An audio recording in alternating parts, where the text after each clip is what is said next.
ನಮಸ್ಕಾರ ಮನಿ ನೈನ್ ಕನ್ನಡದ ಎಕ್ಸ್ಪ್ಲೇನರ್ ಕಾರ್ಯಕ್ರಮಕ್ಕೆ ಸ್ವಾಗತ. ನಾನು ಮಲ್ಲನಗೌಡ ಮಾಲಿ ಪಾಟೀಲ್. ಬನ್ನಿ, ಇವತ್ತಿನ ಎಪಿಸೋಡ್ನಲ್ಲಿ ನಾವು ಈ ಟ್ಯಾಕ್ಸ್ ಸೇವಿಂಗ್ ಮ್ಯೂಚುವಲ್ ಫಂಡ್ಗಳಲ್ಲಿ ಹೂಡಿಕೆಯ ಬಗ್ಗೆ ಒಂದಷ್ಟು ಡೀಟೇಲ್ ಆಗಿ ತಿಳಿದುಕೊಳ್ಳುವಂತಹ ಪ್ರಯತ್ನವನ್ನು ನಾವೀಗ ಮಾಡ್ತಾ ಹೋಗೋಣ. ನ್ಯೂಸ್ ಲೇಟರ್ ನೋಡ್ತಾ ಇದ್ದಂತಹ ಮೀನಾ ಅವರಿಗೆ ಜಾಹೀರಾತೊಂದು ಕಣ್ಣಿಗೆ ಬೀಳುತ್ತೆ. ಹಣಕಾಸು ವರ್ಷ 2023-24 ಕೊನೆಗೊಳ್ತಾ ಇದೆ ಮತ್ತು ತೆರಿಗೆ ಉಳಿಸುವ ಸಮಯವು ಕೂಡ ಮುಕ್ತಾಯ ಆಗ್ತಾ ಇದೆ ಅನ್ನೋದು ಆ ಜಾಹೀರಾತಿನಲ್ಲಿ ಕಾಣಿಸ್ತು. ಮುಂದಿನ 1.5 ತಿಂಗಳಲ್ಲಿ ಉದ್ಯೋಗಿಗಳು 2023-24 ಹಣಕಾಸು ವರ್ಷದ ತೆರಿಗೆ ಉಳಿತಾಯಕ್ಕೆ ಸಂಬಂಧಪಟ್ಟಂತೆ ಹೂಡಿಕೆಯ ದಾಖಲೆಯನ್ನು ಸಲ್ಲಿಸಬೇಕಾಗುತ್ತೆ. ಹಾಗಾಗಿ ಟ್ಯಾಕ್ಸ್ ಸೇವಿಂಗ್ ಮ್ಯೂಚುವಲ್ ಫಂಡ್ಗಳಲ್ಲಿ ಹೂಡಿಕೆ ಮಾಡೋದು ಈಗ ತೆರಿಗೆ ಉಳಿತಾಯ ಮಾಡೋದಕ್ಕೆ ಉತ್ತಮವಾದ ಆಯ್ಕೆಯಾಗಿದೆ ಅನ್ನೋದು ಜಾಹೀರಾತು ಹೇಳ್ತಾ ಇತ್ತು.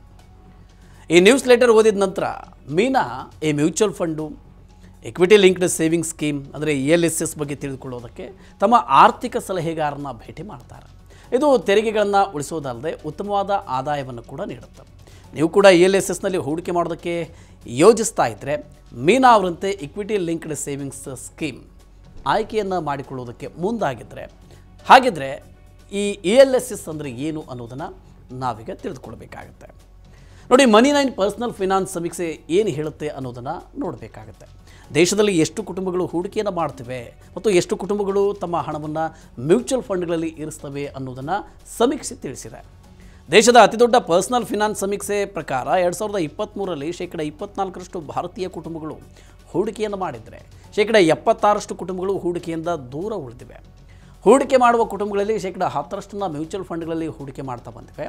2022ರಲ್ಲಿ ಈ ಅಂಕಿಅಂಶ ಕೇವಲ 6% 20 ರಾಜ್ಯಗಳ 35,000 ಕುಟುಂಬಗಳು ಸಮೀಕ್ಷೆಯಲ್ಲಿ ಪಾಲ್ಗೊಂಡಿದ್ವು. ಭಾರತೀಯ ಕುಟುಂಬಗಳು ಮ್ಯೂಚುವಲ್ ಫಂಡ್ಗಳಲ್ಲಿ ಹೂಡಿಕೆಯನ್ನು ಮಾಡುವ ಟ್ರೆಂಡ್ ಹೆಚ್ಚಾಗ್ತಿದೆ ಅನ್ನೋದನ್ನು ಈ ಅಂಕಿಅಂಶಗಳು ತೋರಿಸ್ತವೆ. ಮೊದಲಿಗೆ ELSS ಎಂದರೇನು ಅನ್ನೋದನ್ನು ನಾವೀಗ ಅರ್ಥ ಮಾಡ್ಕೊಳ್ಳೋಣ. ನೋಡಿ, ELSS ಎಂಬುದು ಇಕ್ವಿಟಿ ವರ್ಗದ ಅಡಿಯಲ್ಲಿ ಬರುವಂತಹ ಮ್ಯೂಚುವಲ್ ಫಂಡ್ನ ಹೂಡಿಕೆಯ ಒಂದು ವಿಧಾನ ಅಥವಾ ರೂಪ. ಇದರಲ್ಲಿ ಫಂಡ್ ಮ್ಯಾನೇಜರ್ ಕನಿಷ್ಠ 80% ಕಾರ್ಪಸನ್ನು ಇಕ್ವಿಟಿಗಳಲ್ಲಿ ಅಥವಾ ಷೇರುಗಳಲ್ಲಿ ಹೂಡಿಕೆಯನ್ನು ಮಾಡ್ತಾರೆ.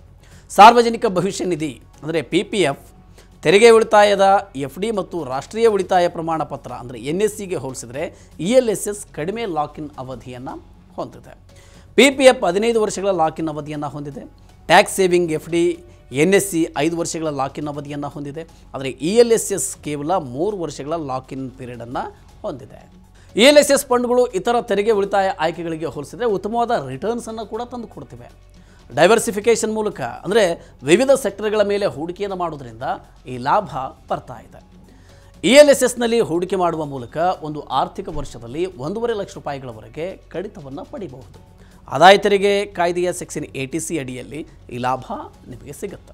ELSS 3 ವರ್ಷಗಳ ಕಡ್ಡಾಯದ ಲಾಕಿನ್ ಅವಧಿಯನ್ನು ಹೊಂದಿದೆ. ಅಂದರೆ ನೀವು 3 ವರ್ಷಗಳ ಮೊದಲು ಹಣವನ್ನು ಹಿಂಪಡೆಯುವುದಕ್ಕೆ ಸಾಧ್ಯ ಇಲ್ಲ. 3 ವರ್ಷಗಳ ನಂತರ ಆರ್ಥಿಕ ವರ್ಷದಲ್ಲಿ 1 ಲಕ್ಷ ರೂಪಾಯಿಗಳವರೆಗಿನ ಕ್ಯಾಪಿಟಲ್ ಗೇನ್ ಮೇಲೆ ಯಾವುದೇ ತೆರಿಗೆ ಇರುವುದಿಲ್ಲ. ಈ ಮಿತಿಯನ್ನು ಅಂದರೆ 1 ಲಕ್ಷ ರೂಪಾಯಿವರೆಗಿನ ಮಿತಿಯನ್ನು ಮೀರಿದರೆ ಕ್ಯಾಪಿಟಲ್ ಗೇನ್ ಮೇಲೆ ಸೆಸ್ ಮತ್ತು ಸರ್ಚಾರ್ಜ್ ಜೊತೆಗೆ 10% ತೆರಿಗೆ ನಿಮಗೆ ಅನ್ವಯ ಆಗುತ್ತೆ. ಇನ್ನು ಬ್ಯಾಂಕಿಂಗು ಮಾರ್ಕೆಟ್ ಆಧಾರದಲ್ಲಿ ELSSಗಳು 10% 12% ಆದಾಯವನ್ನು ನೀಡ್ತಾ ಬಂದಿವೆ. PPF 7.1% ರಿಟರ್ನ್ಸನ್ನು ನೀಡ್ತಿದ್ರೆ ಮತ್ತು ರಾಷ್ಟ್ರೀಯ ಉಳಿತಾಯ ಪ್ರಮಾಣ ಪತ್ರ ಅಂದರೆ NSC 7.7% ಆದಾಯವನ್ನು ನಿಮಗೆ ನೀಡುತ್ತೆ. ACE ಮ್ಯೂಚುವಲ್ ಫಂಡ್ ಡೇಟಾದ ಪ್ರಕಾರ ಡಿಸೆಂಬರ್ 29, 2023ರ ಅಂಕಿಅಂಶದಂತೆ ಇಕ್ವಿಟಿ ಲಿಂಕ್ಡ್ ಸೇವಿಂಗ್ ಸ್ಕೀಮ್ಗಳು 1 ವರ್ಷದಲ್ಲಿ ಸರಾಸರಿ 27%, 3 ವರ್ಷಗಳಲ್ಲಿ 20% ಮತ್ತು 5 ವರ್ಷಗಳಲ್ಲಿ 16% ರಿಟರ್ನ್ಸ್ ತಂದುಕೊಟ್ಟಿದೆ. ಇನ್ನು ELSS ಫಂಡ್ಗಳು ತಮ್ಮ ಕಾರ್ಪಸ್ನ ದೊಡ್ಡ ಪಾಲಿನ ಷೇರುಗಳಲ್ಲಿ ಹೂಡಿಕೆಯನ್ನು ಮಾಡ್ತವೆ.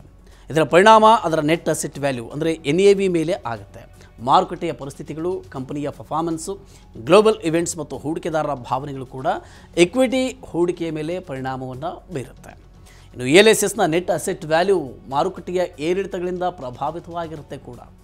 ಹೂಡಿಕೆದಾರರು ಲಾಭ ಅಥವಾ ನಷ್ಟವನ್ನು ಅನುಭವಿಸಬಹುದು. ಆದರೆ ELSSನಲ್ಲಿ ಹೂಡಿಕೆ ಮಾಡೋದು ಆರ್ಥಿಕ ವರ್ಷದ ಆರಂಭದಲ್ಲಿಯೇ ಹೂಡಿಕೆಯನ್ನು ಮಾಡಬೇಕು ಅಥವಾ ಹಣಕಾಸು ವರ್ಷ ಕೊನೆಯಾಗುವ ಸ್ವಲ್ಪ ಸಮಯಕ್ಕೆ ಮೊದಲು ಹೂಡಿಕೆಯನ್ನು ಮಾಡಬೇಕು ಅನ್ನೋದನ್ನು ನೆನಪಿಟ್ಕೊಳ್ಬೇಕು.